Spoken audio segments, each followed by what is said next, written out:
Walking around many southern towns, things tend to feel off. There is a dark history that pervades most of the South, and despite many towns attempting to distance themselves, the history still remains. One such community is that of Zephyrhills, a Floridian town that carries the label of a water bottle company that sells throughout the state of Florida. This town was at one point what is known as a sundown town. Initially settled in 1888, Zephyrhills was not incorporated as a town until 1914. The initial name of the community was Abbott, and it was named Hegman from 1890 to 92.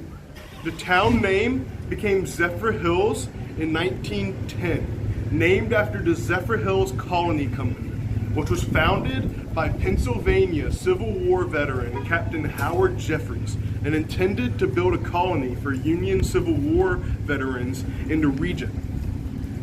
In 1918, a failed bank robbery would result in a large shootout and the death of a prominent citizen and baker by the name of A.B. Storms. The bank would later be robbed in 1926 for $11,000. The bank would close 2 years later in 1928, leaving Zephyrhills without a bank for 20 years. In 1941, Zephyrhills was reported to be a sundown town. These are towns, and sometimes even entire counties, that did not allow African Americans to reside within their limits after dusk. While Zephyrhills was relatively new, Jim Crow laws would heavily segregate the town. African Americans found within the town limits after dusk would face harsh repercussions from white residents and even the KKK, which often held a presence in these sundown towns. Exclusion was often official town policy, as in Zephyrhills, and the exclusion of African Americans was often assisted by community real estate agents via what were known as exclusionary covenants, which prevented certain people based off of class, race, religion, or ethnicity. Exclusionary policy was often enforced via intimidation, including harassment by law enforcement. Despite exclusionary covenants being struck down in the 1948 Supreme Court case, Shelley v. Kramer, hundreds of towns, including Zephyrhills, continued to restrict African Americans after sundown.